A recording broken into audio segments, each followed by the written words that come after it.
Just when you think the world couldn't possibly get any stranger than it is right now, this happens. And nobody seems to be talking about it. Let's talk about the next wave of robotics, the next wave of AI, robotics, physical AI. So far, all of the AI that we've talked about is one computer. Data comes into one computer. We take all of the data, we put it into a system like DGX, we compress it into a large language model.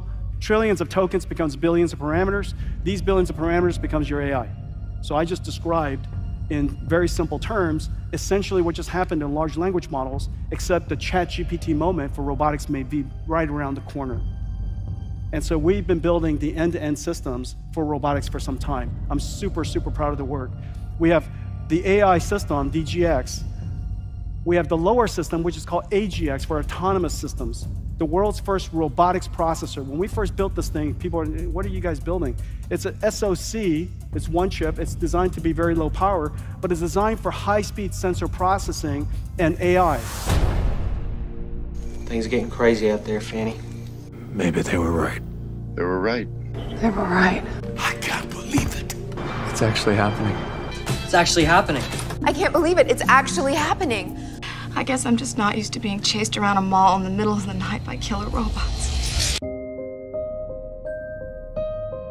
Alright, let's dive a little bit deeper into this world of artificial intelligence and the machinery that's behind it. Let's think of AI as this ultra-smart robot brain. It's learning at crazy speeds and tackling stuff we once thought only the human brain could tackle. You name it, AI is doing it. But here's the catch. The smarter these robot brains get, the blurrier the line between controlling them and being controlled by them becomes. Now, onto the hardware. The actual metal and microchips in these AI brains live in what we call GPUs, which traditionally have been used for video games.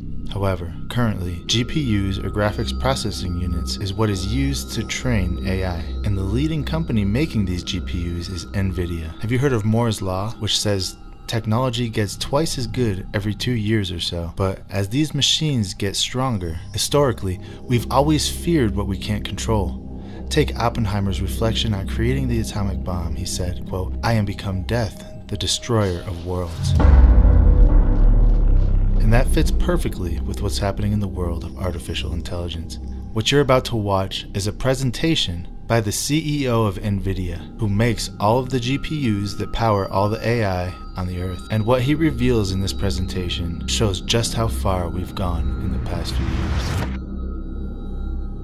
The rate at which we're advancing computing is insane. Over the course of the last 8 years, we've increased computation by 1,000 times. 8 years, 1,000 times. Remember, back in the good old days of Moore's Law, it was 10x every 5 years, 100 times every 10 years, in the middle of the PC revolution. 100 times every 10 years. In the last 8 years, we've gone 1,000 times. We have 2 more years to go. The rate at which we're advancing computing is insane, and it's still not fast enough, so we built another chip. This is the most advanced GPU in the world in production today. This is Hopper. This is Hopper. Hopper changed the world. This is Blackwell. 208 billion transistors, and so you could see, I can see, there's a small line between 2 dies. This is the first time 2 dies have abutted like this together in such a way that the two dies think it's one chip. There's 10 terabytes of data between it, 10 terabytes per second, so that these two sides of the Blackwell chip have no clue which side they're on. There's no memory locality issues, no cache issues. It's just one giant chip. When we were told that Blackwell's ambitions were beyond the limits of physics, the engineer said, "So what?" And so this is what happened. And so this is the Blackwell chip, and it goes into 2 types of systems. The first one is form-fit-function compatible to Hopper. And so you slide out Hopper and you push in Blackwell. That's the reason why one of the challenges of ramping is going to be so efficient. There are installations of Hoppers all over the world, and the same infrastructure, same design, the power, the electricity, the thermals, the software, identical, push it right back. And so this is a Hopper version for the current HGX configuration. The second Hopper looks like this. Now, this is a prototype board, and this is a fully functioning board, and I'll just be careful here. This right here is, I don't know, $10 billion. The second one's 5. It gets cheaper after that. So the way it's going to go to production is like this one here. 2 Blackwell chips and 4 Blackwell dies connected to a Grace CPU. The Grace CPU has a super fast chip-to-chip link. What's amazing is this computer is the first of its kind where this much computation fits into this small of a place, but we need a whole lot of new features in order to push the limits beyond, if you will, the limits of physics. And so one of the things that we did was we invented another transformer engine. And so this new transformer engine, we have a 5th generation NVLink. It's now twice as fast as Hopper, but very importantly, it has computation in the network.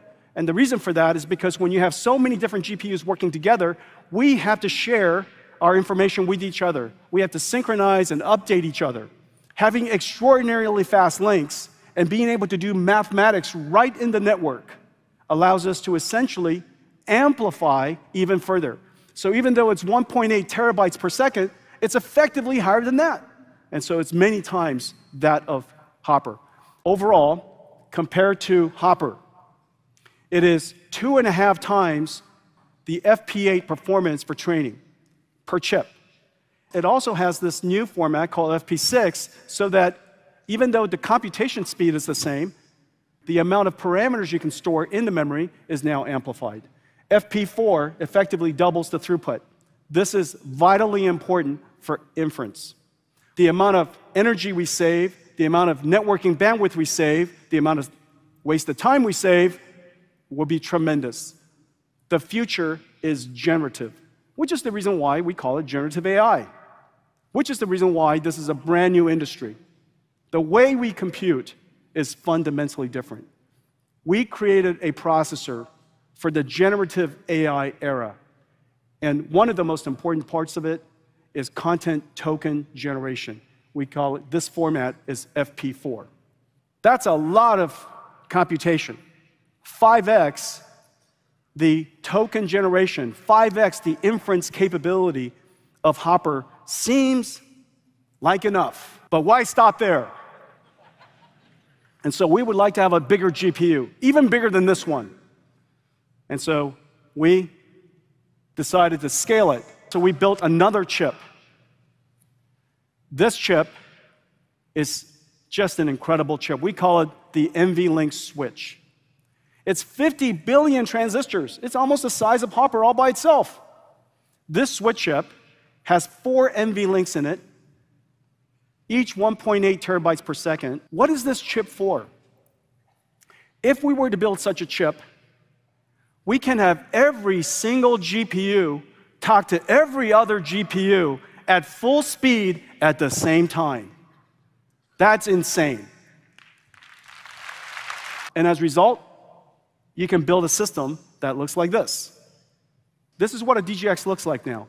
Remember, just 6 years ago, I delivered the first DGX-1 to OpenAI. That DGX, by the way, was 170 teraflops. That's 0.17 petaflops. So this is 720. And so this is now 720 petaflops, almost an exaflop for training, and the world's first 1 exaflops machine in one rack. Just so you know, there are only a couple, 2, 3 exaflops machines on the planet as we speak. And so this is an exaflops AI system in one single rack. Well, let's take a look at the back of it. So this is what makes it possible. That's the back, the DGX NVLink spine. 130 terabytes per second goes through the back of that chassis. That is more than the aggregate bandwidth of the internet. We could basically send everything to everybody within a second. Let's talk about the next wave of robotics, the next wave of AI, robotics, physical AI. So far, all of the AI that we've talked about is one computer. Data comes into one computer. We take all of the data, we put it into a system like DGX, we compress it into a large language model. Trillions of tokens becomes billions of parameters. These billions of parameters becomes your AI. So I just described in very simple terms essentially what just happened in large language models, except the ChatGPT moment for robotics may be right around the corner. And so we've been building the end-to-end systems for robotics for some time. I'm super, super proud of the work. We have the AI system, DGX. We have the lower system, which is called AGX, for autonomous systems, the world's first robotics processor. When we first built this thing, people are, what are you guys building? It's an SoC, it's one chip, it's designed to be very low power, but it's designed for high-speed sensor processing and AI. And so if you want to run transformers in a car or anything that moves, we have the perfect computer for you. It's called the Jetson. And so the DGX on top for training the AI, the Jetson is the autonomous processor, and in the middle, we need another computer. We need a simulation engine that represents the world digitally for the robot, so that the robot has a gym to go learn how to be a robot. We call that virtual world Omniverse. And the computer that runs Omniverse is called OVX. And OVX, the computer itself, is hosted in the Azure cloud. Okay? And so basically, we built these three things, these three systems. On top of it, we have algorithms for every single one. Now, I'm going to show you one super example of how AI and Omniverse are going to work together. The example I'm going to show you is kind of insane, but it's going to be very, very close to tomorrow. It's a robotics building. This robotics building is called a warehouse. Inside the robotics building are going to be some autonomous systems. Some of the autonomous systems are going to be called humans, and some of the autonomous systems are going to be called forklifts. And these autonomous systems are going to interact with each other, of course, autonomously, and it's going to be overlooked upon by this warehouse to keep everybody out of harm's way. The warehouse is essentially an air traffic controller, and whenever it sees something happening, it will redirect traffic and give new waypoints, just new waypoints to the robots and the people, and they'll know exactly what to do. This warehouse, this building, you can also talk to. Of course you could talk to it. Hey, and all of this is running in real time. What about all the robots? All of those robots you were seeing just now, they're all running their own autonomous robotic stack. Let's talk about robotics. Everything that moves will be robotic. There's no question about that. It's safer, it's more convenient, and one of the largest industries is going to be automotive. Beginning of next year, we will be shipping in Mercedes, and then shortly after that, JLR. Today, we're announcing that BYD, the world's largest EV company, is adopting our next generation. It's called Thor. Thor is designed for transformer engines. Thor, our next generation AV computer, will be used by BYD. The next generation of robotics will likely be a humanoid robotics. We now have the necessary technology to imagine generalized human robotics. In a way, human robotics is likely easier, and the reason for that is because we have a lot more training data that we can provide the robots, because we are constructed in a very similar way. It could be in video form, it could be in virtual reality form.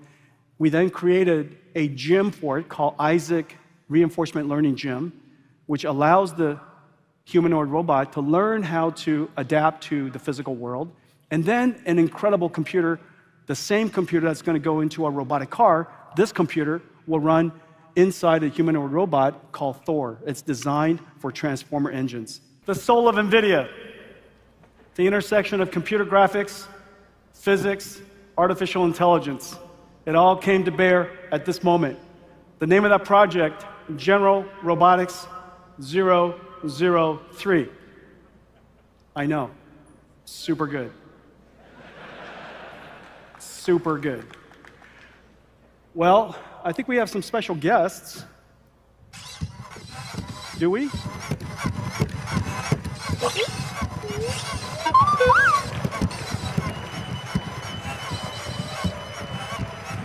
Hey guys. So I understand you guys are powered by Jetson. They're powered by Jetsons, little Jetson robotics computers inside. They learn to walk in Isaac Sim. Ladies and gentlemen, this is orange, and this is the famous green. They are the BDX robots of Disney. Amazing Disney research. Come on, you guys, let's wrap up. Let's go. 5 things. Where are you going? What are you saying? No, it's not time to eat. It's not time to eat. I'll give you a snack in a moment. Let me finish up real quick. First, a new industrial revolution. Every data center should be accelerated. $1 trillion worth of installed data centers will become modernized over the next several years. Second, the computer of this revolution, the computer of this generation, generative AI, trillion parameters. This is what we announced to you today. This is Blackwell. Amazing, amazing processors, NVLink switches, networking systems, and the system design is a miracle. This is Blackwell. And this, to me, is what a GPU looks like in my mind. Everything that moves in the future will be robotic. You're not going to be the only one. And these robotic systems, whether they are humanoid, AMRs, self-driving cars, forklifts, manipulating arms, they will all need one thing. Giant stadiums, warehouses, factories. There can be factories that are robotic, manufacturing lines that are robotics, building cars that are robotics. These systems all need one thing. They need a platform, a digital platform, a digital twin platform, and we call that Omniverse, the operating system of the robotics world. Well, first you had robots, then you had self-replicating robots. There's a growing fear that robots will continue to make the human workforce obsolete.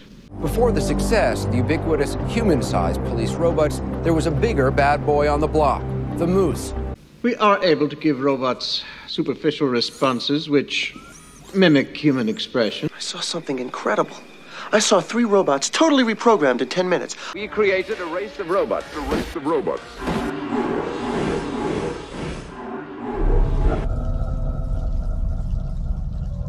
So there it is, proof that things are changing more rapidly than most people can possibly imagine. Then there's the question of what comes next in all this. Aristotle once said, knowing yourself is the beginning of wisdom. But if AI can think, decide, and maybe one day understand itself better than we do, where does that leave us?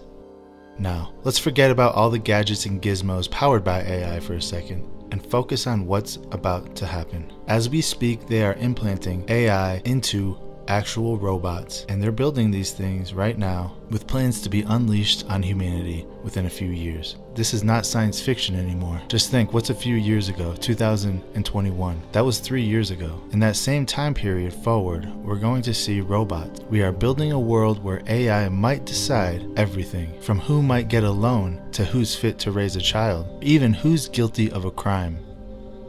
It's like opening Pandora's box, which, once opened, can't be closed again. But what do you think about this? I want to hear your opinion. Please put your opinion in the comments section if you haven't done so already. And don't forget to hit that like button. And until next time, thank you for watching, and God bless you all.